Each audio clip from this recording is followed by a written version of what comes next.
Well, good afternoon.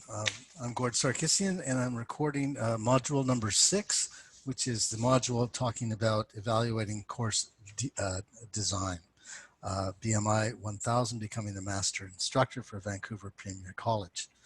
I'm going to start off by talking about a syllabus. A syllabus is actually a guide to the course, and it describes what will be expected of the students in the course. Generally, it includes course policies, rules and regulations, required texts, and schedule of assignments, amongst other things. There are some really important components of my syllabus for Business Communications 225. One of the first things I share with my students is just something called a comfort zone diagram, and it talks about where the comfort zone is for them now, what it would take for them to step outside of that comfort zone and really create what it is they want at the end of the program. So we talk a lot about that and the willingness to step up into the and beyond the comfort zone that they look at. I actually do a review of this comfort zone lesson 3 times for the first 3 classes at the very beginning of each class. It's proven to be very effective in giving people the, permission to step outside a little bit and make some mistakes, because obviously beyond the mistakes, or what we call the fear zone, is the learning zone. We talk a lot about guidelines for being on Zoom. It's relatively new, or was relatively new for our students, but in the syllabus we talk about Zoom guidelines. One of the main guidelines is that the shoulders and the head are on the camera, and the camera is on all the time.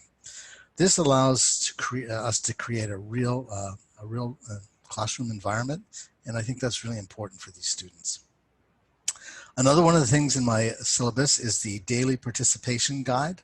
There are guidelines there that describe things like attendance. Attendance is mandatory. You're not given extra marks for attendance. It's just mandatory. You have to be there. We have a chapter summary assignment that we hand out.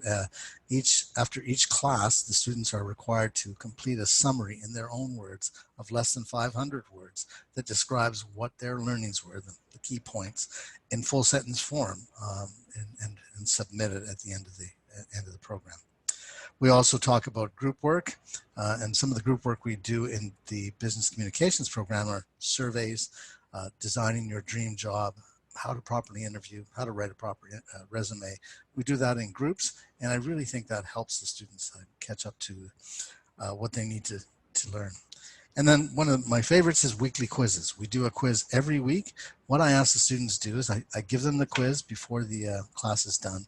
Then at during the week while they're studying, they read the quiz, and they ask them to read every question aloud to themselves until they feel comfortable with the words that are there.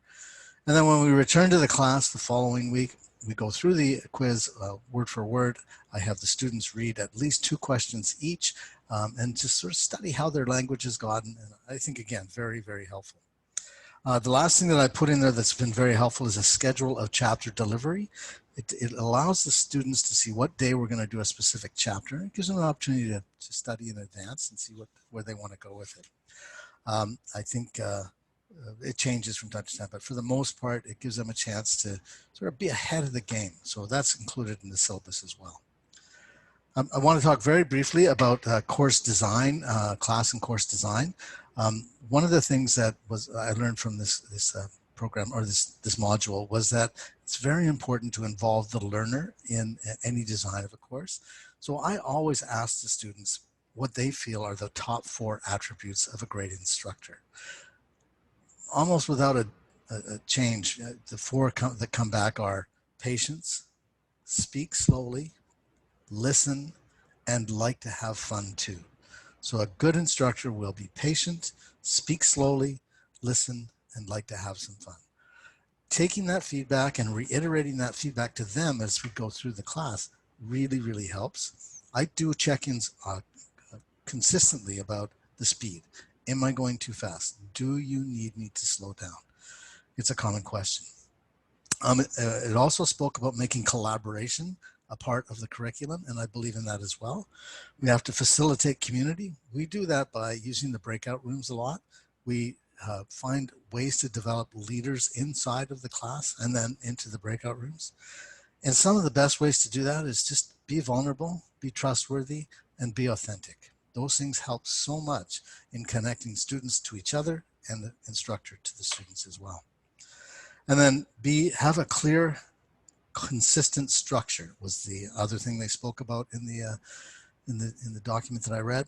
So every class we start out with a greet and share. So I will greet and I will share a short story with them, and then I'll invite other short stories or happenings back into the classroom for everyone to hear. We do the quiz right after that. We read it aloud and we go through the answers with detailed descriptions of why. Then we do a chapter study with the PowerPoint, which is consistent.